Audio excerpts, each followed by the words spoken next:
시편 87편, 89편, 이사야 30장, 51장에 나타난 라합은 이 과에서 배우려는 라합과 동일 인물이 아니다. 여러분 성경에는 같은 이름들이 굉장히 많이 나타나죠. 그러니까 지금 시편과 이사야서야 라합이라고 하는 이름이 나타나는데 그 라합과 지금 여호수아에 나타나고 있는 기생 라합은 같은 사람이 아니다. 별개의 인물이다. 그런 이야기입니다. 이 성구들 안에 있는 이름은 애굽의 시적인 이름이고 그렇게 되어 있습니까 여러분 책에? 시인의 이름이고 용, 드래곤이라는 의미를 갖고 있다. 시편에 나오는 라합과 본장에서 나오는 라합과 혼동하지 말자. 자, 이제 라합은 기생으로 알려져 있다. 그녀의 집은 여리고 도성 위에 있었다. 그녀의 집은 햇빛에 말린 벽돌로 지어졌고 창문은 성 밖을 내다볼 수 있었다. 아마 햇빛에 말린 벽돌로 지었다라고 하는 이야기는 그만큼 여리고성이 든든하게 지어졌기 때문에 그리고 라합의 집이 성벽 위에 있었기 때문에 이렇게 본 것 같습니다. 어떤 성경화 해석자들은 기생이라는 말이 주막을 지키는 자로 번역될 수 있다고 주장한다. 이건 이제 좀 뭐라고 말할까요? 우파라고 말할까요? 좀 성경에 나타나고 있는 인물들을 조금 그래도 좀 좋게 표현하는 게 좋지 않느냐? 하필이면 기생이냐? 그러니까 주막을 지키는 자라고 해석을 하고 있는데 그건 이제 좋게 해석을 해서 그런 거고 지금 이 책은 그러나 성경은 그녀를 기생 외에 다른 칭호로 말한 적이 없다. 그러니까 기생이 맞는다. 그런 이야기입니다. 그녀의 가족은 여리고 사건 후에 변화되었다. 그 가족의 변화가 이 과에서 논의되어진다. 여리고 사건이 어떻게 되었죠? 그들은 구원을 받았습니다. 그 사건을 지금 우리가 보게 되는 겁니다. 4번 구약 성경은 라합에 관하여 어떻게 말하고 있는가? 그녀의 인격 여호수아 2장과 우리가 함께 보겠습니다. 여호수아에서는 라합을 기생이라고 3번씩이나 언급하고 있다. 여호수아 2장 18절에 나타난 대로 그녀는 혼자 살았다. 가족이 있는데 혼자 살았다고 하는 이야기죠. 18절 한번 보세요. 2장 18절. 우리가 이 땅에 들어올 때에 우리를 달아내려온 창에 이 붉은 줄을 메고 내 부모와 형제와 내 아비의 가족을 다 내 집에 모으라 라고 했으니까 이 구절에 의해 보건대는 부모와 가족들이 있었지만은 따로 살고 있었고 기생이라는 신분이었기 때문에 그런지 따로 혼자 나와 살고 있었다. 그러나 이제 성이 무너질 적에는 네 가족들을 전부 이 집으로 불러 모으라. 지금 이제 정탐꾼이 지금 그렇게 말한 내용입니다. 그녀의 가족이 구원을 받을 수 있었던 것은 그녀의 집에 함께 있었기 때문이다. 그녀의 집은 여리고 백성들이 들어오고 나가는 사람들을 볼 수 있었다. 하로트라는 말은 히브리어와 헬라어에서 모두 동일하게 기생이라는 말을 뜻한다. 그녀의 신분은 좋지 못했다. 여호수아는 여리고성을 은밀히 정탐하기 위하여 2 부하를 보냈다. 정탐꾼들은 라합의 집을 보고 그곳에 들어갔다. 그들이 라합의 집에 왜 갔었는지 그 이유를 찾아볼 수는 없다. 그러나 그녀와 관계된 성경 내용을 모두 읽어보면 한 가지 이유가 있다. 그 이유가 로마서 8장 28절 한 구절에서 발견될 수 있다. 우리가 알거니와 하나님을 사랑하는 자 곧 그 뜻대로 부르심을 입은 자들에게는 모든 것이 합력하여 선을 이루느니라. 주님은 우리를 어디로 인도하시는지를 알고 계시며 주님만이 우리의 길을 예비하신다. 여러분 이해가 되십니까? 아멘이 되십니까? 예, 하나님께서 여러분 필요하시면 여러분 확실하게 하나님께서 그 길을 인도하십니다. 재미난 이야기를 좀 드릴게요. 이번에 청년부 수련회 학생들이 왔는데 그중에 몇몇이 그런 얘기를 해요. 어떻게든지 안 가려고 했었다는 얘기죠. 어떤 사람은 어떻게 해서든지 안 가려고 그랬고 어떤 사람은 아예 갈 생각조차도 안 했고 그러고 31일 밤에 뭐 약속을 다 해놨대요. 뭐 친구들 다 약속을 해놨는데 가서 기다렸는데 1시간이 지나도 아무도 안 나오더래요. 전화를 했대요. 어떻게 된 거야 했더니 야, 그 약속 깨졌는데 너 혼자 나가 있냐 그러더라는 거죠. 갈 데가 없더라는 거죠. 그래서 그 시간에 또 여기저기 전화해봤더니 친구들이 다 약속이 돼 있어가지고 자기랑 만날 친구 하나도 없더래요. 할 일이 없네. 아무것도 할 일이 없어가지고 그럼 어머니한테 효도하는 셈 치고 그럼 이제 여기나 이제 가자 그러고 왔다는 이야기죠. 와가지고 은혜를 받았어요. 그러면서 하는 이야기가 하나님께서 그 모든 길을 예비하셨다. 그런 이야기를 했습니다. 하나님은 여러분 모든 것이 합력해서 당신의 선과 당신의 의를 이루어 가십니다. 여기는 여러분 아주 변함이 없습니다. 그게 여러분 하나님이 하시는 일입니다. 우리가 이제 뒤에서 보겠습니다만은 그러기 때문에 우리의 믿음이라고 하는 것을 우리가 여러분 많이 생각해 볼 부분이 있어요. 우리는 내가 계획하고 내가 생각하고 모든 걸 꾸며놓고 이건 하나님이 인도하시는 길이라고 생각하는데 우리가 이 자세를 이제는 버릴 때가 되었습니다. 그게 아니라 하나님 내 길을 어떻게 인도하시렵니까? 더 정확히 말하면 성령께서 지금 내 길을 어떻게 인도하려고 하시는 것인지 거기에 우리가 여러분 예민하게 촉각을 곤두세워야 된다고 하는 겁니다. 내가 예비하는 것이 아니라 내가 계획하는 것이 아니라 실제로 그분이 계획하고 인도해 가시는 그 길을 우리가 예민하게 보고 느끼며 순종할 수가 있어야 된다고 하는 이야기입니다. 근데 우리가 여러분 그 부분에서 여러분 전혀 훈련이 안 되었어요. 여러분 우리가 이번 주보 올 표가 작년도 여러분 똑같이 정했습니다. 전통과 개혁이 성령 안에서 조화되는 교회. 여러분 많이 고심을 했어요. 지난 10월부터. 여러분 이 표가 언제 되게 바꿉니까? 교회에서. 새해 초에 바꿉니다. 1년마다. 그리고 그 전부터 조금 좀 의심을 좀 제가 했어요. 그게 맞는가? 새해부터 바꾸는 게 맞는가? 물론 좋은 의미가 있죠. 새해를 맞이했는데 새로운 마음과 새로운 각오로. 제가 기도하면서 생각하면서 성령께서 우리에게 지금 요구하시는 게 뭔가? 그런 생각을 하면서 하나님께서 새해가 되면 새로운 목표를 우리에게 꼭 주시겠는가? 모든 우리 교회에 흘러가는 영적인 상황을 보시면서 하나님께서 무언가 하시지 않겠는가? 아무리 전 생각해봐도 그렇게 되어서 올해도 하나님께서 아직 이렇게 인도하시기를 제가 원한다고 생각이 되고 모르겠습니다. 이게 언제 바뀔지는. 이 부분이 우리 교회 내에서 어느 정도 이루어져 가는 것을 보면서 하나님께서 우리를 이렇게 인도하시려고 하신다고 하는 것이 보이면은 그때 제가 바꾸려고 합니다. 그게 언제 될지 여러분 모르겠어요.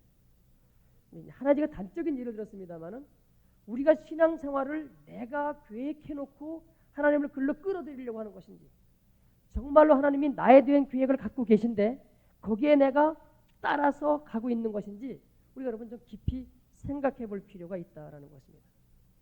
왜 이 정탐꾼들이 라합의 집에 들어간지 여러분 성경은 기록이 안 되고 있습니다만은 이 저자는 지금 로마서 8장 28절의 말씀에 의거해서 하나님께서 합력해가지고 그 집을 구원하시기 위해서 또한 동시에 이 두 명의 정탐꾼을 살리시고 결국은 하나님의 택하신 백성 이스라엘에게 승리를 주시기 위해서 그 집에 들어가게끔 인도하셨다. 그런 이야기가 되고 있는 겁니다.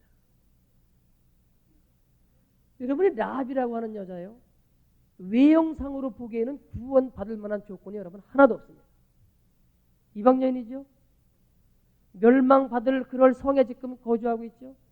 신분이나 여러분 좋습니까? 기생이죠. 그럼 여러분 그 삶이 여러분 온전했겠어요? 그런데 뜻하지 않게 기생이라고 하는 직업을 가진 이 라합이라고 하는 여인이 하나님 앞에 구원을 받고 있다라고 하는 이야기입니다.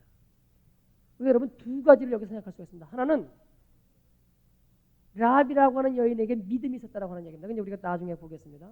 또 한 가지 있습니다. 여러분 이 믿음이 여러분 내 마음대로의 믿음이 아닙니다. 이 여인을 구원해내시는 하나님의 섭리가 있었다라고 하는 이야기입니다. 우리 여러분 항상 이 두 가지 측면을 함께 봐야 됩니다. 내 믿음이 강조되기 시작하면은 교만해지기 시작합니다. 하나님의 섭리만 자꾸 붙들고 늘어지면 운명론자가 됩니다. 난 아무것도 안 해요. 하나님이 하셔야 되지 내가 해서 뭐 되겠느냐고. 그래서 여러분 운명론자가 되어버리고 말아요. 그러나 성경이 말씀하고 있는 것은 하나님이 우리 개개인에 대한 계획을 이미 갖고 계시고 우리를 불러내셨고 불러내신 다음에는 그분을 쫓아갈 수 있는 믿음을 이미 우리에게 주셨기에 그 다음부터는 믿고 순종하라고 말하는 것이 성경이 말씀하고 있는 내용입니다. 여러분이 이미 구원받았으면은 하나님께서 여러분 가운데 여러분 성령도 여러분 충만하게 허락하셨어요. 하나님은요. 그러니 이건 이제 그것을 믿고 충만한 삶을 살아봐라. 살아보면은 그것이 이루어진다라고 하는 것이 성경이 말씀하고 있는 내용입니다. 다른 쪽으로 적용을 시키면은 하나님이 이 성경 말씀 가운데 약속을 하셨으면은 그 말씀대로 이미 너에게 이루어졌다. 그러니 그 사실을 믿어라라고 하는 이야기입니다. 하나님이 믿음을 주셔야지. 아니 이제는 내가 이미 너에게 그 믿음을 주었다. 우리가 예수님을 믿을 때 모든 믿음을 다 주었으니까 예수님께서 십자가에 달려 들어가시면서 다 이루었다 그렇게 말씀하셨어요. 그러니 이제는 믿어라라고 하는 이야기입니다. 이미 내가 내 손 가운데 있다. 내가 믿기만 하면 내 모든 것을 너에게 주겠다라고 하는 것이 성경이 말씀하고 있는 내용입니다.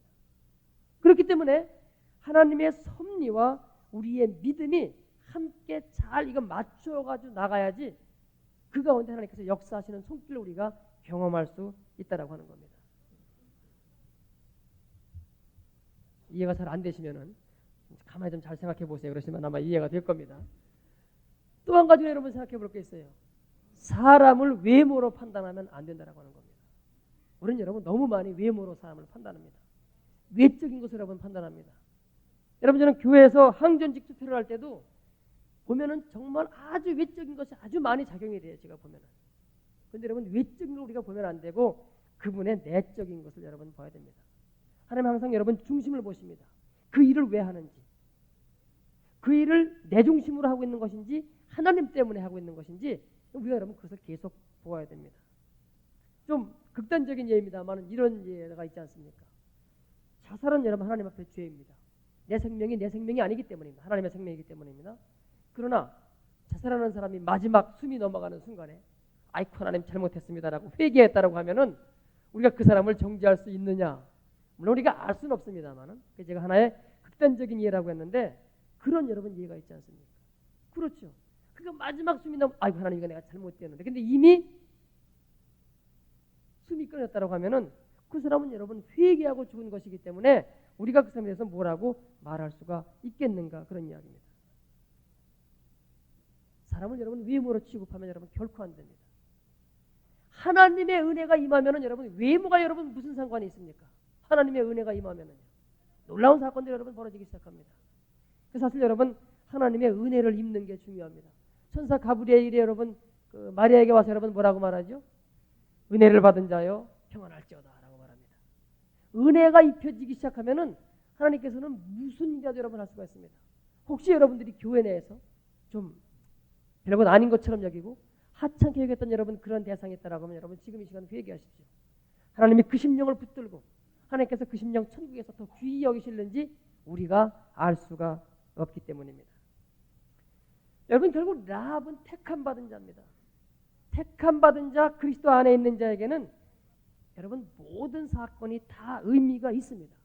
그 사람을 통해서 하나님께서 어떤 일을 섭리하시고 계획해 가시기 때문입니다. 결국 두 명의 정탐꾼이 그 집에 들어감으로 인해서 그가 구원받는 사건이 그가 하나님의 백성이었기 때문에 그러한 결과가 나타난다고 하는 이야기입니다. 여러분 오늘 낮에 우리가 당하는 고통과 고난의 삶에 대해서 말씀을 드렸습니다마는 그 바울이 로마로 항해할 때 한번 여러분 기억해 보세요. 배가 순항하다가 유라굴라 광풍이 불어닥치기 시작합니다. 그래가지고선 멜리데 섬으로 여러분 들어가죠. 거기서 여러분 누굴 만납니까? 그 섬의 추장 보로네오입니까? 보블리오를 만나죠. 그러니까 여러분 보블리오에게 여러분 구원의 은혜가 들어가기 시작합니다. 바울 개인으로 보면은 여러분 이게 웬 날벼락입니까? 그냥 광풍으로 해가지고선 죽을 뻔하다가 거기 있는 모든 선들 여러분 다 죽을 뻔했습니다만은 그 사건과 하나님께서 여러분 무슨 일을 이루고 계시죠? 그 보블리오라고 하는 추장 그 족속들을 구원하시기 시작한다고 하는 이야기입니다.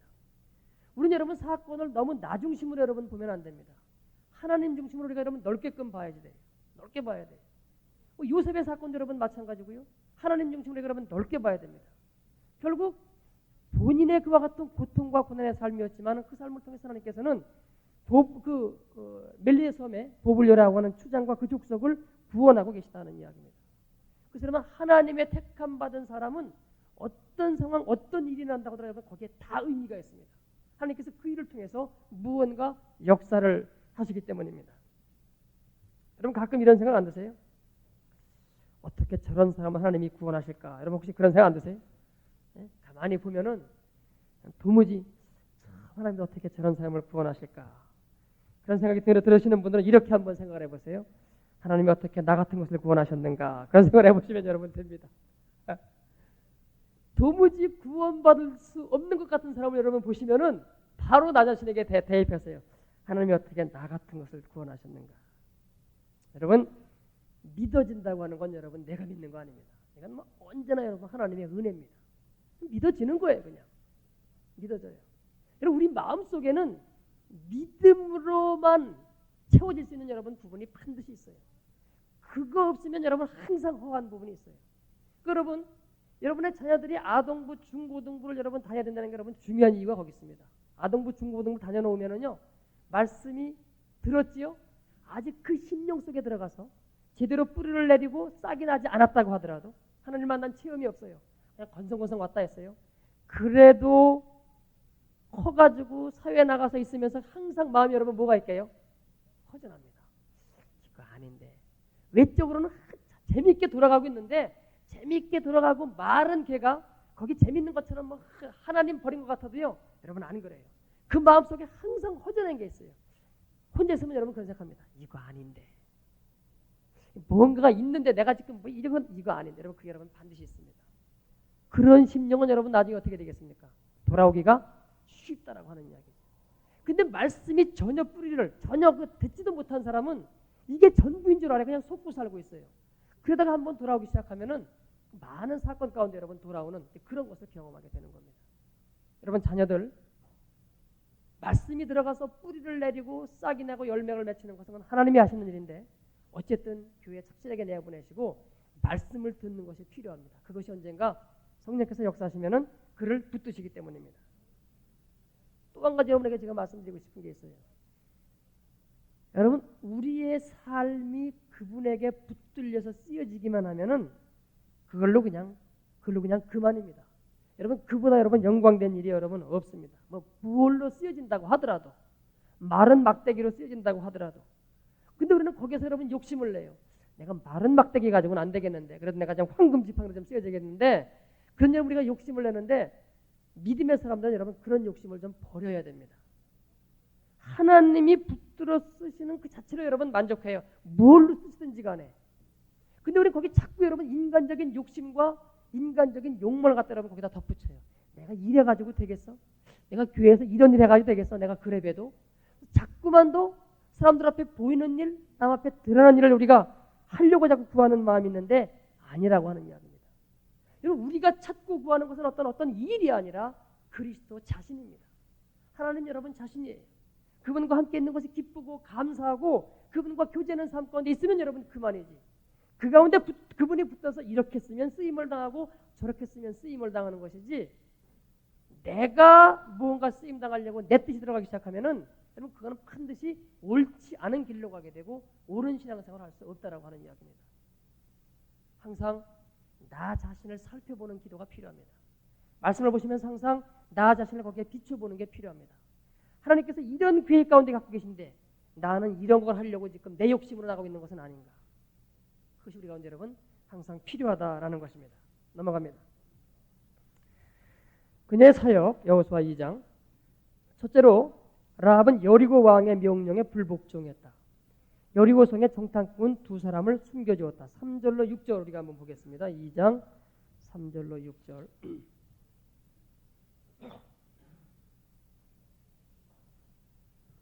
여리고 왕이 라합에게 기별하여 가로되 네게로 와서 네 집에 들어간 사람들을 끌어내라. 그들은 이 온 땅을 탐지하러 왔느니라.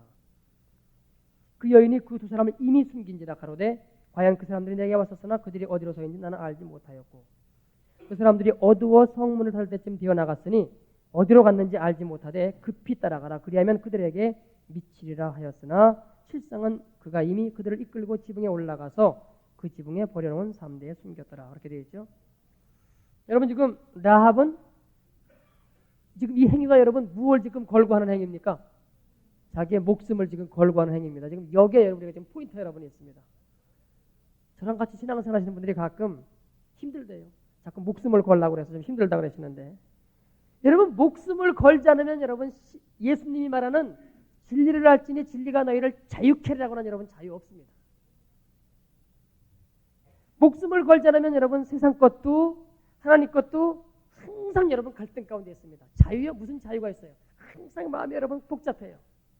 하나님 쪽으로 나가려 그러면은 세상 거 놓기가 힘들고 세상으로 나가려 그러면은 하나님 쪽이 걸리기 시작하고요. 항상 여러분 갈등 가운데 있습니다. 딱 끊으면은요. 하나님 쪽으로 여러분 마음 딱 정하시면은 그때 여러분 진리를 알지니 진리가 너희를 자유케 하리라고 하는 그 자유가 여러분 오기 시작하는 겁니다. 세상 모든 것에서 여러분 다 자유로운 겁니다.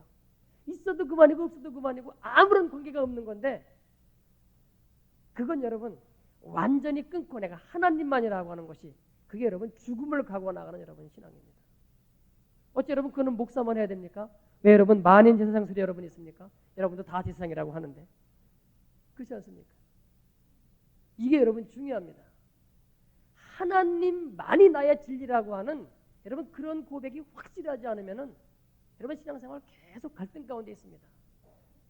올라갔다 내려갔다 올라갔다 내려갔다 그런 주기를 타고 우리의 신앙생활이 흘러갈 수밖에 없습니다. 여러분 하나님이 기뻐하시겠어요? 그런 가운데 여러분 성령의 충만을 경험하겠어요? 그런 가운데 여러분 천국이 우리 가운데 여러분 이루어지겠어요? 그건 여러분 죽어서 가는 천국, 그건 여러분 그저 구원받는 천국이지 하나님 앞에 가서 상급받는 온전한 여러분 그런 구원은 받을 수가 없다라고 하는 겁니다. 언제부터 여러분 한국교회가 예수 믿기만 하면 모든 게 다 된 것처럼 믿었으면 믿음의 삶이 여러분 따라야 되지요.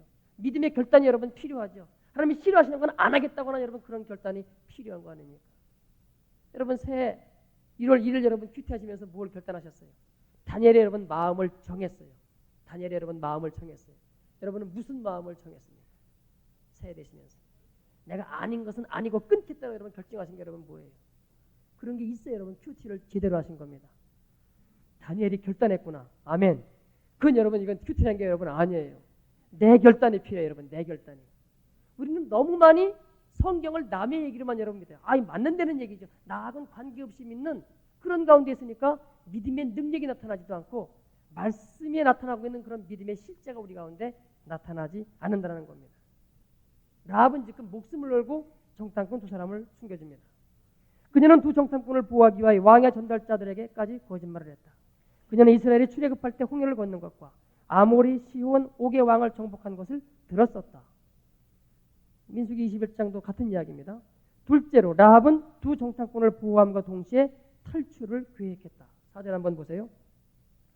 그 여인이 그 두 사람을 이미 숨긴지라 가로되 과연 그 사람들이 내게 왔었으나 그들이 어디로서인지 나는 알지 못하였고 6절 실상은 그가 이미 그들을 이끌고 지붕에 올라가서 그 지붕에 버려놓은 3대에 숨겼더라. 그렇게 되어 있죠.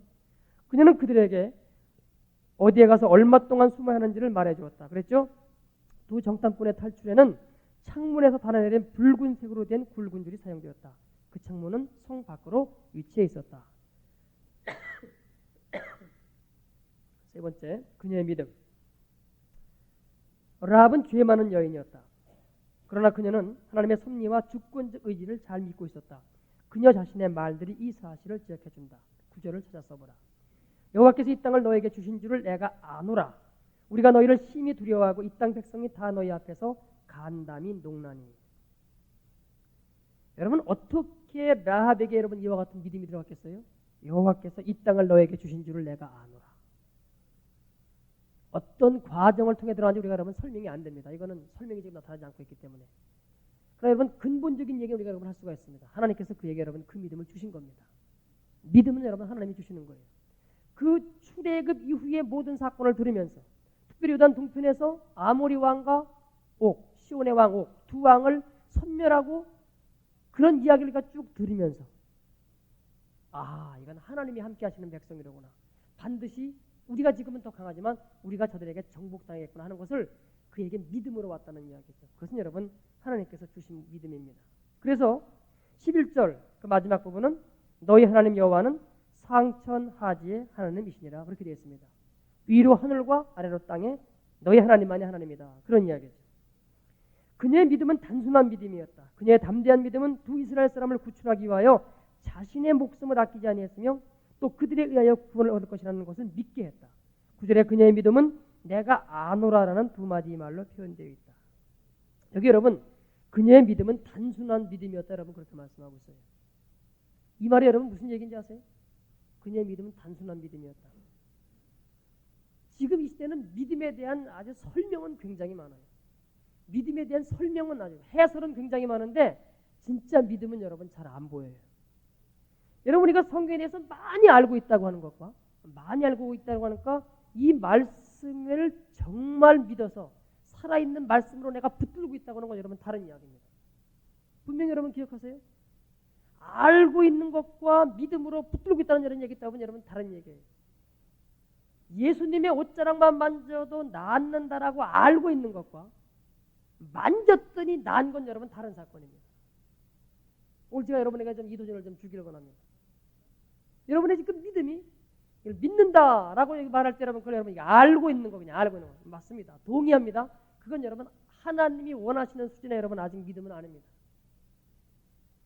이 말씀대로 아까 말씀드린 것처럼 내 생명에 걸린다고 하더라도 이 말씀은 진리인 줄 알고 붙드는 여러분 그 상황에 가야 여러분 하나님이 원하시는 믿음입니다.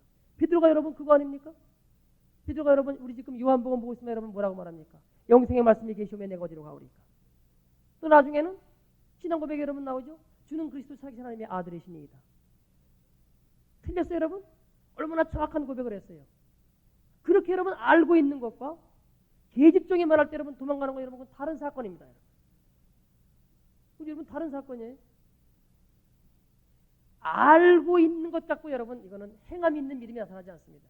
알고 있는 것 갖고 여러분 능력 있는 믿음이 여러분 나타나지 않습니다. 알고 있는 것은 내 삶과는 관계없는 믿음입니다. 거기에만 머물러 있으면은 물론 우리가 처음엔 알아야 돼요. 그러나 그 다음에는 그것이 내 삶에 여러분 연결이 돼야지 그게 여러분 참 믿음입니다. 여러분 그 수로분에게 그 열두 혈도 같은 여자가 잡았을 때 누구냐 찾아라. 쟤들이 뭐라고 합니까? 아니 이 많은 이 북새통에 그런 얘기지. 북새통에 어떻게 찾습니까? 그럼 여러분 예수님의 옷자락만 만진 게 아니라 예수님의 몸을 만진 사람은 여러분 없었겠어요 거기에서? 근데 여러분 왜 이 여인만 났습니까? 몸을 만진 사람은 더 잘나야죠 여러분. 옷자락도 아닌데 말이에요. 그러면 성경은 그렇게 되어 있잖아요. 믿음으로 만진 사람만 여러분 낫기 시작했습니다. 믿음은 여러분 단순한 거예요. 이 말씀이 정말 하나님의 말씀이고 그대로 이루어질 줄을 믿는 게 여러분 믿음이에요. 설명 필요 없어요 여러분. 설명. 이 말씀대로 이룰 줄 믿습니다. 거기에다 여러분 나를 거는 거예요. 나를 걸 때 여러분 그 믿음이 여러분 능력이 나타나기 시작하는 겁니다. 근데 우리는 믿는다고 말하고 한 번도 나를 거기다 걸어내지를 않아요. 요단강에서 믿습니다 갈라질 줄 그리고 기도만 하고 있지 발을 내딛질 않아요. 그러니까 여러분 하나님의 말씀에 살아있음을 우리가 체험하지 못한다라고 하는 겁니다. 단순한 거예요 그냥. 베드로가 너희가 회개하여 각각 예수의 세례를 받고 주의 삶을 얻으라 라고 말했을 때는 그 말씀을 선포해서 베드로 가운데 이 말씀이 나가면 이 심령들이 회개하겠다라고 하는 그런 믿음이 그냥 있었어요. 그 믿음으로 선포할 때 여러분 그 사람들이 회개하기 시작했다라고 하는 이야기입니다. 그런 의미에서 여러분 믿음은 단순한 겁니다. 왜냐하면 우리나라 그 초대교회 목사님들의 여러분 김익두 목사님이나 그런 모든 그런 분들 그 전기를 이렇게 쭉 읽으면서 여러분 그거를 계속 느껴요. 그냥 본인들이 그냥 그 믿음이 있어요. 이건 말씀대로 된다라고 하는 믿음이 있었으니까 선포하고 선포하는 대로 여러분 그 사건들이 나타나기 시작했다라고 하는 이야기입니다. 그럼 여러분 그와 같은 믿음을 우리가 갖기 위해서 우선 말씀에 동의하는 믿음은 여러분에게 있죠. 그 동의하는 믿음이 실제적인 살아있는 믿음이 되기 위해서 우리에게 필요한 거 여러분 뭡니까? 기도입니다. 기도. 하나님 이 말씀 내가 믿습니다. 이 말씀에 실제적인 믿음을 제게 허락하여 주옵소서. 그 기도가 여러분 필요합니다. 언제까지요? 그 믿음이 실제로 오기까지. 그 믿음이 여러분 능력이 오기까지. 여러분 그렇게 되면 여러분 우리의 기도가 여러분 좀 하나님 앞에 간절한 기도가 안 되겠어요? 구하는 기도가 여러분 안 되겠어요? 구하라 주실 것 찾을 것이면 물 들으면 열릴 것이니 그러면서 끝에 가가지고선 구하는 자에게 성령을 주시지 않겠느냐라고 말했습니다. 그럼 여러분 구하라는 거죠. 성령을 구하면 주겠다라고 여러분 말씀하고 있는 겁니다. 사실 이미 성령 우리 가운데 여러분 임하여 있습니다. 그런데 우리가 실제로 그 사실을 삶 가운데 믿지를 못하기 때문에 성령의 능력이 여러분 나타나지 않고 있는 거예요. 그러니까 안 주셨기 때문에 달라고 하는 것이 아니라 이미 주셨는데 하나님 내가 이 능력 가운데 붙들릴 수 있기를 원합니다. 그 기도가 우리 가운데 여러분 끊임없이 해준다고 하는 이야기죠. 그럼 자꾸 기도하면 자꾸 믿는 겁니다. 믿습니다. 하나님 믿습니다. 그런 가운데 믿음이 살아있는 믿음이 우리 가운데 여러분 들어오기 시작합니다. 자, 그녀의 요청. 라합은 이스라엘 어류에 들어왔을 때에 자신과 부모와 형제 자매와 그들에게 속한 모든 것을 죽음에서 구해줄 것을 요청했다. 그녀는 자신이 정탐꾼들을 위하여 행한 것들을 근거하여 그 요청을 한 것이다. 12절 13절 한번 보겠습니다. 이렇게 말합니다. 라합이 그러므로 청하노니 내가 너희를 선대하였은즉 너희도 내 아버지의 집을 선대하여 나의 부모와 남녀 형제와 무릇 그들에게 있는 모든 자를 살려주어 우리 생명을 죽는 데서 건져내기로 이제 여호와로 맹세하고 내게 진실한 표를 내라. 내가 너희를 선대하였은즉 너희도 이렇게 나오죠. 그와 같은 행위에 근거해 가지고 이러한 요청을 하고 있다. 그런 이야기입니다. 그녀의 요청에 대한 정탐꾼들의 대답을 들어보자. 14절. 두 사람이 그에게 이르되 네가 우리의 이 일을 누설치 아니하면 우리의 생명으로 너희를 대신하도 할 것이요 여호와께서 우리에게 이 땅을 주실 때에는 인자하고 진실하게 너희를 대우하리라. 그렇게 지금 대답을 하고 있습니다. 5번. 그녀는 진실한 증거물, 라합이 요청한 올바른 증거물은 그녀 자신의 손으로 만들어진 것이었다. 그것은 정탐꾼들이 성을 내려가는 데 사용된 붉은 줄이었다. 그 붉은 줄은 중대한 의미를 가진다. 그것은 라합이 하나님의 백성들을 향한 신뢰를 의미하며 또한 이스라엘 여호와 하나님을 향한 그녀의 믿음의 표시였던 것을 의미한다. 붉은 줄이 여호수아와 그의 부하들이 볼 수 있도록 창문 밖에 내려져 있었다. 라합의 표시는 재난의 날에 구원받을 수 있는 자라는 것을 의미했다. 그러므로 붉은 줄의 의미는 예수님의 희생으로 말미암아 우리를 구원하시는 능력을 뜻하는 것이다. 히브리서 9장 19절로 22절을 찾아서 밑줄을 치자. 한번 찾아보겠습니다. 히브리서 9장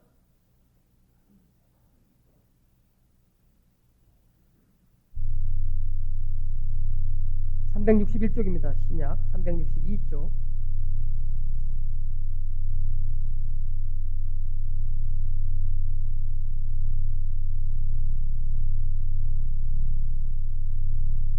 (9장) 19절로 22절까지를 제가 읽습니다. 모세가 율법대로 모든 계명을 온 백성에게 말한 후에 송아지와 염소의 피와 및 불과 물과 붉은 양털과 우슬초를 취하여 그 책과 온 백성에게 뿌려 이르되 이는 하나님이 너희에게 명하신 언약의 피라 하고 또한 이와 같이 피로서 장막과 섬기는 일에 쓰는 모든 그릇에 뿌렸느니라.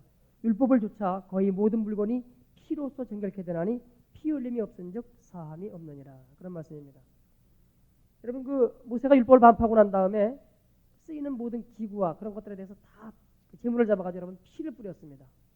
이것들이 하나님을 속죄하는 일에 사용될 때에 무슨 근거로 사용될 수가 있느냐? 사람이 만든 똑같은 것인데 피를 뿌림으로써 그것들을 먼저 정결케 해가지고 하나님 앞에 사용하겠다 하는 이야기입니다. 그런 관점에서 이 붉은 줄을 갖다가 지금 피로, 해석의 피로 지금 상징을 하고 있습니다. 우리는 출애굽기 12장에서 유월절을 공부했다. 여기 여호수아서에 나타난 사건도 유월절 사건의 의미와 연결된다. 라합과 그녀의 가족은 그녀의 집안에서 완전히 안전을 느낄 수가 있었던 것은 아니다. 오직 내가 피를 볼 때에 너를 넘어가자는 동일한 약속을 믿었기 때문이었다. 붉은 줄은 2절에서 요구된 증표이다. 이 붉은 줄로 두 정탐꾼들을 구해주고 그것이 보여질 수 있도록 창문에 늘어뜨려 놓았다. 그 줄은 붉고 빨간색이었다. 그것이 라합과 그녀의 가족을 구원했다. 크리스웰 박사가 말하기를 그것은 구속의 붉은 줄이라고 설명했다. 그래서 이제 보통 이게 설교되어질 때에 이 빨간 줄이 곧 주님의 보혈을 상징한다 라고 이제 설교를 하시죠. 그렇게 상징한다고 우리가 여러분 볼 수가 있을 것입니다. 상징한다고 볼 수가 있겠죠. 여러분, 그런 것보다도 제 생각에는 저는 여기에 이런 의미가 있다고 생각되는 거죠. 왜 그것이 상징될 수가 있느냐? 여러분, 그 붉은 줄은 이미 여러분 라합이 목숨을 걸고서 내린 줄입니다. 여러분, 그렇죠? 라합이 여러분 목숨을, 만약에 여러분 들통이 났어요. 숨겼던 것이 들통이 나든지, 이 빨간 줄이 뭐냐? 들통이 났으면 여러분 어떻게 됐겠어요? 라합은 죽는 겁니다. 이건 반역죄니까 여러분 죽는 겁니다. 그런데 여러분, 그가 잡혀 죽는다고 하더라도 여러분 그건 그 자신에게 여러분 이미 의미가 있습니다. 왜? 하나님 쪽에 섰기 때문에. 여기 중요한 여러분 얘기가 나옵니다. 제가 아까 목숨을 거는 여러분 신앙이라는 얘기를 했는데 지금 여기 본문에서는 라합이 여러분 죽지를 않아요. 살아나서의 가족과 함께. 그대 여러분 라합은 여러분 다윗의 여러분 4대조 할머니가 여러분 되기 시작합니다. 살았으니 여러분 우리가 지금 이런 얘기를 하고 있는데 만약에 여러분 죽었으면 여러분 어떻게 되는 겁니까? 그래도 하나님의 이 약속은, 이 붉은 줄의 약속은 유효합니까? 무효합니까? 유효합니다, 여러분. 그러면 여러분, 우리가 언제 죽어도 다 죽는데 우리는 여러분 왜 죽기를 여러분 두려워합니까? 지금 여러분 유효하다고 말하면서 하나님이 어떤 사건 때문에 나를 거기다 내 목숨을 걸고 여러분 거기 여러분 지킬 수 있는 것이 있다고 하면은 우리는 끝까지 뭐라기도 하는 하나님과는 내가 살아야 된다. 거기에 여러분 우리가 초점이 맞춰집니다. 죽으면 안 돼요.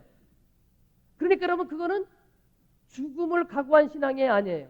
그건 아닙니다, 여러분. 겉으로 보기에 죽음을 각오하고 내가 나가지만 끝에 가서 내가 반드시 살 것을 요구하기 시작하면은 그건 여러분 죽음을 각오한 신앙은 아닙니다. 라합은 안 죽었지만 여기 여러분 이거 죽음을 각오한 신앙이 아니에요. 이건 여러분 죽음을 각오한 신앙입니다. 우리 여러분 이 차이가 여러분 있습니다. 죽고 삶을 정말 맡기고 나가는 게 여러분 하나님 앞에 여러분 온전한 신앙입니다. 죽어도 여러분 하나님의 뜻은 여러분 이루세요. 내가 죽어도. 스데반이 여러분 죽었어요. 왜? 성령이 충만한 사람이었어요. 여러분 오죽했으면 여러분 죽어가면서 주님이 하나님 우편에 계신 걸 여러분 그가 보았겠어요. 왜 그가 죽어야 됩니까? 여러분 살았으면 여러분 얼마나 많은 일을 했겠어요. 그러나 그가 죽으면서 여러분 누구를 탄생시킵니까? 바울을 탄생시킵니다. 바울이 그때 여러분 증인이었어요. 여러분 바울이 여러분 평생 여러분 그거 잊었겠어요? 내가 스데반을 죽였는데 그때 내가 증인이라고 하는 건 여러분 결국 다 죽였다는 얘기예요. 그러니까 여러분 바울이 평생 교만해질 수가 여러분 없었던 거예요. 누구를 죽였는데 그 성령이 충만한 하늘의 보좌를 보았던 스데반을 죽였는데 여러분 그 여러분 교만해질 수가 있었겠어요? 스데반은 죽었어요. 그러나 여러분 죽었지만 마음대로 하십시오. 여러분 순종하는 건데 우리 여러분 그렇게 못한다니까요. 하나님 저는 살고 어쨌든 이렇게 되기 시작하니까 여러분 이거는 우리가 죽음을 각오한 신앙이 아니라고 하는 이야기입니다. 여러분 우리의 죽음이 여러분 끝이 아닙니다. 아벨이 피를 냈을 때 여러분 하나님이 뭐라고 말씀하십니까? 가인에게 죽은 내 동생의 피가 땅에서 내게 호소한다라고 말합니다. 순교자의 피가 여러분 그래서 여러분 능력이 있습니다. 죽음으로 여러분 끝나는 것이 아닙니다. 순교자의 피는 여러분 반드시 죽음으로 열매를 맺게끔 여러분 그렇게 되어 있기 때문입니다. 죽으러 가십시다. 그게 중요합니다. 여러분 정말 죽을 생각 여러분 하셔야 돼요. 하나님만 섬겼다는 여러분 마음의 결심이 우리 가운데 있어야 된다라고 하는 겁니다. 자, 결국 라합은 구원받았다. 그럴 수밖에 없죠. 죽음을 각오한 신앙이었으니까요. 라합은 그의 사랑하는 가족들을 안전하게 구원하였다. 여호수아가 여리고 도성에 들어갔을 때에 그는 두 정탐꾼이 그에게 행한 약속을 잘 지켰다. 여호수아는 두 정탐꾼에게 창문 안에 구석의 붉은 줄을 보고서 기생의 집에 가서 그녀와 그녀의 친지들을 구원해 줄 것을 말하였다. 22절 한번 보죠. 6장입니다. 이제 여호수아가 그 땅을 정탐한 두 사람에게 이르되 그 기생의 집에 들어가서 너희가 그 여인에게 맹세한 대로 그와 그에게 속한 모든 것을 이끌어내라 하며 정탐한 소년들이 들어가서 라합과 그 부모와 그 형제와 그에게 속한 모든 것을 이끌어내고 또 그 친족도 다 이끌어내어 그들을 이스라엘 진 밖에 두고 그러니까 진 뒤로 돌렸다라고 하는 얘기죠. 그러니까 이제 살아난 거죠. 자, 다시 9절 보시죠. 22절. 그 다음 내용이 어떻게 됐습니까? 제가 이거 초판이라 좀 많이 인쇄가 미스가 돼가지고 그 다음에 뭐라고 되어 있습니까? 라합이 구원받았다라는 말은 25절 어떤 의문들을 일으키게 할 수 있다. 어떤 이는 2장 15절에서 그녀의 집이 성벽 위에 있는데 성벽이 무너진 것을 어떻게 탈출이라고 할 수 있는가라고 의문을 제기한다. 이 지금 의문이 있다라고 하는 이야기는 라합이 살아났다, 구원받았다. 이게 좀 문제가 있다. 성벽이 무너졌는데 그래가지고 그냥 자연스럽게 살아난 것이지 어떻게 구원이라고 볼 수 있느냐. 이제 그렇게 말하는 사람이 있다. 그런 이야기입니다. 우리는 그것이 바로 탈출이라고 확신한다. 성 안쪽에 있는 라합과 그의 가족들에게는 안전하였다. 여호수아 6장 20절에 따르면 여리고 성벽이 거침없이 무너졌다. 매추엘리는 말하기를 신학자입니다. 성서학자. 틀림없이 그녀의 집이 서 있는 그 성벽은 무너지지 않았다라고 했다. 라합과 그녀의 가족은 하나님의 능력과 주권적 의지로 말미암아 기적적으로 구원을 받았다. 그녀는 이스라엘의 두 정탐꾼이 여호와의 종들이었음을 알았다. 그러므로 그녀는 그들을 보호하였으며 마침내 한 분이신 하나님을 향한 그의 믿음으로 구원을 받았다. 여호수아 2장 11절 아까 하반절이 너희 하나님 여호와는 상천하지 하나님이시나 그런 구절이었습니다. 여러분 뭐 성벽이 무너졌는지 안 무너진 건 여러분 잘 모르겠어요. 안 무너졌어도 하나님이 구원하신 거고 무너졌어도 구원한 거예요. 그 높은 산 무너졌는데 여러분 깔려 죽어야지 살아난 게 여러분 그 기적 아닙니까? 뭐 어떤 방법을 쓰든지 간에 하나님께서 약속하신 대로 그들을 구원해냈다라고 하는 그 사실이 여러분 중요한 겁니다.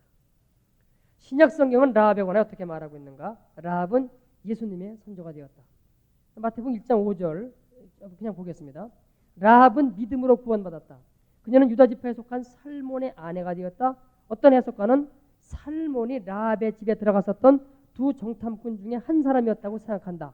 그렇게 될 수도 있겠으나 성경에서 이 사실을 말한 것은 찾아볼 수 없다. 무슨 얘기인지 아시죠? 라합의 남편이 된 살몬이라고 하는 사람이 두 정탐꾼 중에 하나다. 우리가 여러분 성경을 이렇게 너무 이렇게 내 마음대로 해석을 하면 안 됩니다. 하나의 추정이지 성경에 그런 기록이 없으니까 뭐 그럴 수도 있고 아닐 수도 있고 우리 항상 여러분 그렇게 생각해야 됩니다. 자, 마태복음 1장 5절을 써라. 살몬은 라합에게서 보아스를 낳고 보아스는 루색에서 오벳을 낳고 오벳은 이새를 낳고 6절은 이새는 다윗 왕을 낳으니라 이렇게 되어 있어요. 다시 보세요. 살몬은 라합에게서 보아스니까 살몬이 남편, 라합이 아내, 그 사이에서 보아스. 보아스가 여러분 누구예요? 룻기에 나타나는 남편 아닙니까? 룻의 남편. 그러니까 보아스는 루색에서, 이건 룻도 여러분 이방 여인이에요. 루색에서 오벳을 낳고 두 번 내려왔죠. 오벳은 이새를 낳고 세 번 내려왔죠. 이새는 다윗 왕을 낳았으니. 그래서 여러분 보아스가 다윗의 어떻게 되는 거죠? 증조 할머니가 여러분 되는 겁니다. 증조 할머니가. 그렇게 지금 여러분 되고 4대조가 여러분 되고 있는 겁니다. 흠정형 성경에서 말하는 라합의 보아스는 영어 성경을 지금 말하고 있습니다. 라합으로 말미암은 보아스라고 읽어야 된다. 라합으로 말미암은 보아스가 무슨 뜻이에요? 라합이 엄마고 보아스가 아들이죠. 그러니까 라합으로 말미암아 보아스가 나왔다. 그런 이야기입니다. 그래서 이 구절에서 볼 수 있듯이 라합의 아들 보아스는 룻과 결혼하였고 오벳은 그들의 아들이었음을 알 수 있다. 라합의 손자 오벳은 이새의 아버지가 되었다. 라합의 손자인 이새는 다윗 왕의 아버지였다. 이렇게 되죠? 라합의 손자인 이새. 다윗은 그러니까 라합의 증손이 되고 있는 겁니다. 이사야 11장 1절 이새의 줄기에서 한 싹이 나며 그 뿌리에서 한 가지가 나서 결실할 것이요. 예수님은 이새의 줄기에서 나온 가지이며 그의 뿌리에서 나온 가지다. 이건 지금 혈통을 말하고 있습니다. 예레미야 23장 5절은 찾지 마시고 제가 읽어드릴게요. 나 여호와가 말하노라 보라 때가 이르리니 내가 다윗에게 한 의로운 가지를 일으킬 것이라. 그가 왕이 되어 지혜롭게 행사하며 세상에서 공평과 정의를 행할 것이며 다윗에게 한 의로운 가지를 일으킬 것이라. 그 얘기를 지금 하고 있는 거죠. 구약적인 배경하에서는 다윗의 탄생에 관한 이야기요. 이것이 신약적으로 해석이 되면은 예수 그리스도 참된 왕의 탄생에 관한 그런 이야기가 되고 있습니다. 이 구절에서 가지가 되신 예수 그리스도가 다윗에게서 나왔다. 이 예언들이 마태복음 1장 5절로 6절 아까 우리가 읽은 겁니다. 살몬은 라합에게서 보아스를 낳고 그 얘기요. 완전히 성취되었다. 바울은 로마서 1장 3절에서 말하기를 우리 주 예수 그리스도는 육신으로는 다윗의 혈통에서 나셨다고 했다. 좀 더 알기 원하면 스가랴서는 여러분들이 찾아보시길 바랍니다. 2번 확증된 라합의 믿음 히브리서 11장 라합의 믿음은 히브리서 믿음장인 11장에서 확인되어 나타난다. 히브리서 11장 31절을 찾아 써보자. 믿음으로 기생 라합은 정탐꾼을 평안히 영접하였으므로 순종치 아니한 자와 함께 멸망치 아니하였도다. 여러분 라합이 믿음으로 그들을 숨겼다라고 하는 그 증거를 우리가 찾을 수가 있어요. 아까 우리가 목숨을 내걸고 한 걸 찾을 수가 있고 그 다음에는 신약 성경이 증거를 하고 있습니다. 지금 뭐라고 했다고요? 믿음으로 기생 라합은 정탐꾼을 평안히 영접하였으므로 여러분 그렇게 말하고 있습니다. 뭐라고요? 평안히 영접했다 그랬어요. 여러분. 여러분 이게 진짜 믿음입니다. 우리가 여러분 숨기면 어떻게 되겠어요? 네, 마음이 불안할 거예요. 제가 지난번에 중국에 갔었는데 여러분 잡혀가면은 공안당에 잡혀가면 큰일 나는데 거기 가서 예배를 드리고 있는데 마음이 불안하더라고요. 마음이 불안해요. 갑자기 들이닥치면 어떻게 되지? 마음이 불안한데 조금 시간이 지나가면서 제가 그냥 버려버렸어요. 하나님 잡혀가도 거기 하나님의 뜻이 있고 그래 그냥 버려버렸어요. 그 다음에 제가 여러분 마음이 평안해지더라고요. 시간이 자꾸 좀 끌어지던데 그냥 또 마음이 평안했어요. 가고 안 가고 하나님의 주권 가운데 있는데 그리고 그냥 마음을 버렸다라고 하는 이야기입니다. 평안이라고 하는 얘기는 여러분 뭡니까? 하나님이 함께 하신다고 여러분 믿음껏 들어갈 때 여러분 평안이 여러분 들어온 겁니다. 평강한 거예요. 어떻게 될지 몰라요. 하나님께 그냥 맡긴 거예요. 이리로 가도 내가 가겠고 저리로 가도 가겠다는 이야기입니다. 사도 바울에게 여러분 그게 있었어요. 감옥에 들어갔어요. 감옥에 들어간 사람이 어떻게 여러분 평안할 수가 있어요. 근데 여러분 평안이 없으면 어떻게 여러분 찬양이 나오겠어요. 평안했어요. 여기 왔습니까? 여기서 또 뭐 하실 일이 있군요. 그거죠 여러분. 마음이 그냥 평안했어요. 평안한 가운데 찬양하는 여러분 그 찬양에 여러분 능력이 들어가기 시작했습니다. 그러니까 여러분 옥문이 여러분 열리고 족쇄가 풀리기 시작하는 그런 사건이 벌어지기 시작합니다. 라합에게서 여러분 그 믿음을 보는 겁니다. 숨기면서 여러분 평안했어요. 왜? 하나님의 일을 내가 하고 있는데 하나님의 사람을 숨겼는데 내가 두려울 거 없다는 얘기죠. 이거 나가서 여러분 거짓말을 시킵니다. 군사들에게. 그러면 가능하겠어요? 우리가 가면 덜덜덜 떨면서 아마 우리가 말했을 거예요. 군사들이 이거 좀 수상한데? 그래가 아마 들어왔을 거예요. 평안했으니까 여러분 담대하게 아주 최연덕스럽게 얘기하니까 여러분 속아 넘어갔다라고 우리가 볼 수가 있는 겁니다. 그래서 여러분 기생 라합의 믿음을 봅니다. 여러분 믿음이라고 하는 건 여러분 그거예요. 그냥 믿어지는 거예요. 자꾸 믿어지는데 여러분 그거 어떻게 하겠어요? 자꾸 믿어지는데 그게 여러분 믿음이에요. 여러분 그런 은혜를 구하세요. 하나님 그냥 자꾸 좀 믿어지게 하세요. 안 믿을 수가 없게끔 자꾸 좀 만들어 주세요. 자꾸 그냥 믿음으로 나가는 겁니다. 그런 은혜가 있는 분들이 있더라고요. 처음 등록한 분인데 저쪽에서 제가 그 학습 공부를 제가 시켰어요. 그 성경에서 죄의 문제와 인간 찬조의 문제가 쭉 한 이틀 공부를 했는데 여러분 대개 그 얘기하고 제가 믿어지냐 그러면 대개 다 잘 안 믿어진대요. 그러나 믿어보겠다고 여러분 얘기한다고요. 그분은 믿어진대요. 대학교수 부인인데 대학교수 부인이면 여러분 배운 분 아니에요. 정말 믿어진대. 자기 처음 듣는 얘기인데 다 믿어진대요. 믿어진다는 얘기죠. 그런 분이 있더라고요. 근데 그분이 함께 성경 공부하면서 금방 믿음이 쭉쭉쭉 자라더라고요. 완전히 다 믿어요. 하나님 말씀이라는 거죠. 그런 은혜를 여러분 좀 구하세요. 은혜를 구하시려면 무슨 뭐 보이는 그런 것보다도 그런 은혜를 구하세요. 그 믿음은 자꾸 그냥 가는 거예요. 내 마음 자꾸 믿어줘요. 자꾸 믿어줘요. 그럼 여러분 우리의 믿음이 아주 점점 더 금방금방 커지기 시작합니다. 자, 70페이지. 라합은 순종치 아니한 자와 함께 멸망치 아니하였도다라고 하였다. 그녀가 구원받을 수 있었던 비결은 오직 믿음으로라는 두 단어의 말로 발견되어질 수 있다. 2절에서 평안하게라는 이 말도 중요하다. 그녀는 이스라엘의 여호와 하나님께 대한 신앙과 그녀와 그녀의 가족을 구원할 수 있을 것이라는 확실한 평안을 소유하고 있었다. 사라를 제외하고 오직 라합만이 이 믿음장에 기록된 여인이었다. 히브리서 11장 믿음장에 사라와 라합이 이 믿음장에 기록되어 있다. 그러니까 얼마큼 라합의 믿음이 귀한 것이냐 그런 얘기고요. 믿음이 주는 가장 큰 것 가운데 하나가 평안이다. 그런 겁니다. 여러분이 아무리 가정의 어떤 일로 어떤 무슨 일로 힘들고 어려운 가운데서도 하나님이 나의 하나님이라고 하는 믿음이 확실하게 있으면 여러분 평안이 오기 시작합니다. 여러분 기도하시면서 그런 경험 아시죠?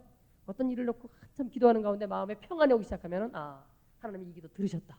하나님이 이 기도 이거에서 응답하실 것이다. 이 문제 해결해 줄 것이다 라고 하는 여러분 그런 믿음이 오기 시작합니다. 믿음과 평안은 이와 같은 여러분 상관관계가 있습니다. 한 뿌리로 여러분 나타나고 있는 겁니다. 히브리서 기자는 그녀의 믿음을 히브리서 11장에 찬양하고 있으면서도 그녀가 기생이었다는 것을 증거하고 있다. 그 이유가 무엇일까? 기생이 확실하다고 하는 것이요. 아까 앞에서 말씀드렸던 것처럼 외모에 있지 않다. 여러분 근데 가만히 생각해 보세요. 우리가 여러분 다 기생 아니에요? 영적으로. 그렇지 않아요 여러분? 기생이라고 하는 게 여러분 뭐예요? 지조가 없이 여러분 이리가 들어갔다는 게 여러분 기생 아니에요? 우리가 여러분 믿음이 여러분 우리가 믿음으로 따지면 우리가 여러분 다 기생 아니에요? 왜 히브리서에 신약에 와도 꼭 기생이라고 써놨을까? 우리가 다 기생이라는 얘기입니다 여러분. 한쪽으로 딱 쏘자면 우리가 여러분 다 기생이에요. 그렇잖아요. 이리로 갔다 저리로 갔다 하나님께로 갔다 저리로 갔다. 여러분 성경에 여러분 그걸 뭐라고 말합니까? 구약에서 내내 너희는 음란하다고 얘기를 합니다. 기생이 음란한 거죠. 우리가 보면 여러분 다 음란한 자죠.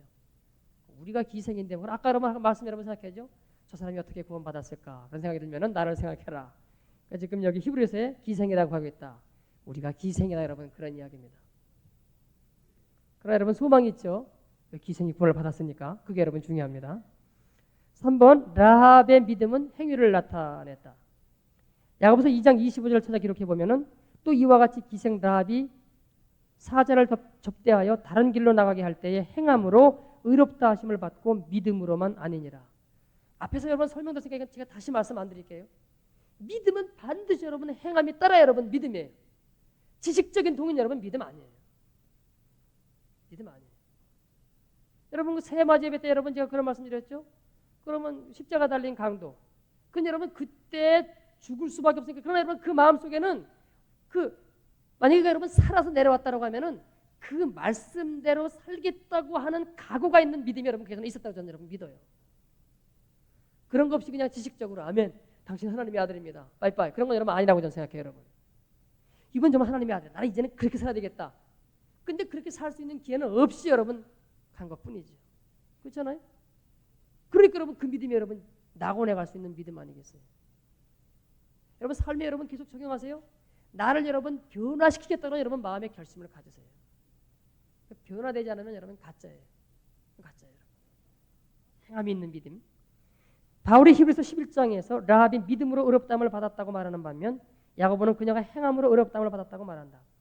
믿음이 라합을 의롭게 했고 행위가 그 믿음을 정당화했기 때문에 이것들이 서로 모순되지 않는다. 라합이 정탐꾼들을 위해 행한 것은 실천적인 믿음이었다. 제가 여러분 늘상 말합니다. 믿음과 행함은 여러분 이게 서로 배치되는 게 아니라고요.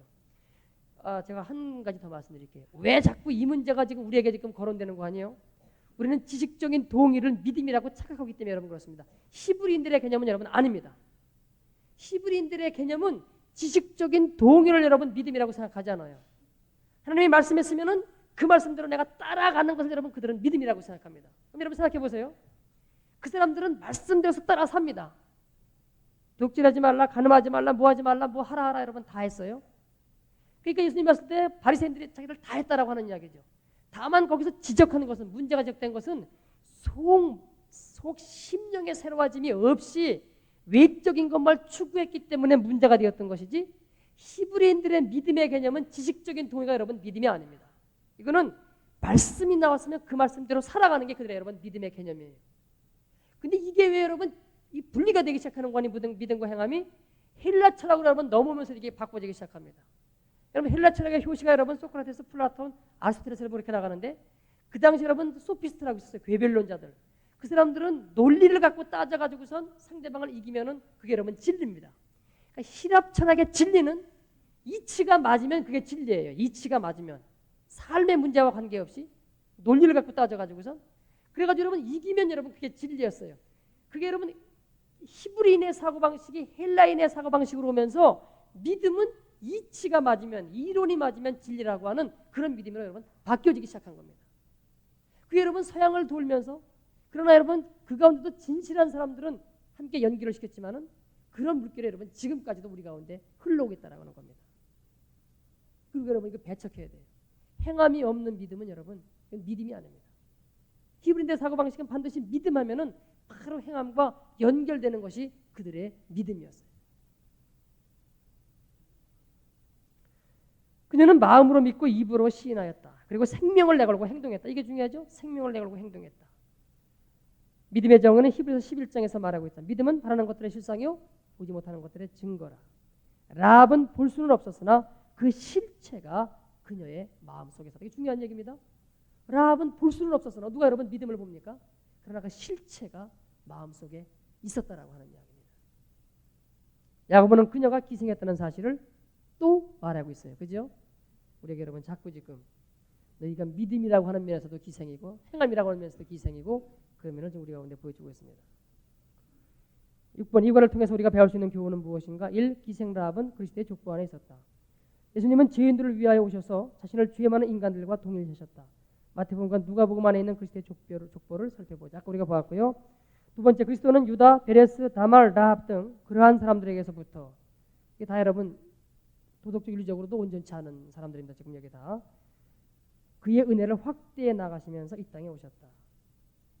여러분 혈통의 깨끗함은 여러분 말할 게 없습니다. 이거는 하나님이 영으로 우리를 깨끗게 하시는 겁니다. 세 번째, 라합이 구원을 얻는 것은 구원하는 진리를 많이 소유하는 데 있는 것이 아니라, 여기 나오네요. 소유한 진리를 복종하는 데 있다는 사실을 우리에게 가르치고 있다. 한국 사람은, 한국 교인들은 어떻게 되는 거죠? 뭐라고 말하죠? 귀가 크다, 귀가 커졌다라고 말하죠. 좋은 말씀은 많이 듣는데 내 삶 가운데 적용은 아무것도 안 한다라고 하는 이야기입니다. 이거 우리가 여러분 버려야 될 그럴 태도입니다. 4번, 구원하는 믿음은 행함이 있는 믿음이라는 것이다. 그렇습니다. 구원하는 믿음은 행함이 있는 믿음이라는 것이다. 5번, 하나님께서는 의로움이 아닌, 그러니까 우리 인간의 의로움이 아닌 믿음으로 구원하신다. 6번, 라합의 신분과 직업이 무엇이었는가라는 것은 그녀가 무엇으로 변화를 받았는가라는 문제만큼 중요하지 않다. 그렇죠? 그래서 여러분 모든 사람에게 다 복음의 능력이 있는 겁니다. 무엇으로 구원받았죠? 믿음으로, 하나님의 은혜로 구원받은 겁니다. 기생으로서 죄를 짓는 것과 같이 우리 모두가 다 죄인들이다. 그러나 우리가 우리 주 예수 그리스도로부터 오는 은혜의 증표인 구속의 붉은 줄을 통하여 구원을 받았다. 그렇게 되어 있습니다. 복습은 여러분들이 집에 가서 하시기 바랍니다. 기도하겠습니다. 라합을 통하여 우리가 영적인 기생인 것을 알게 하시니 감사합니다. 그는 목숨을 내걸고 이방 여인이면서 하나님의 말씀을 지켰고 주의 백성들을 보호했습니다. 아버지, 우리에게 죽음을 무서워하지 않는 믿음을 허락해 주시옵시고, 그래서 말씀으로 자유로울 수 있는 아버지 그런 은혜를 체험할 수 있도록 인도해 주시옵시며, 이 땅을 살아가면서 이 땅에 하나님의 나라를 우리가 아버지 이룰 수 있도록 아버지 붙드시고 역사하셔서 우리를 사용해 주시기를 간절히 원합니다.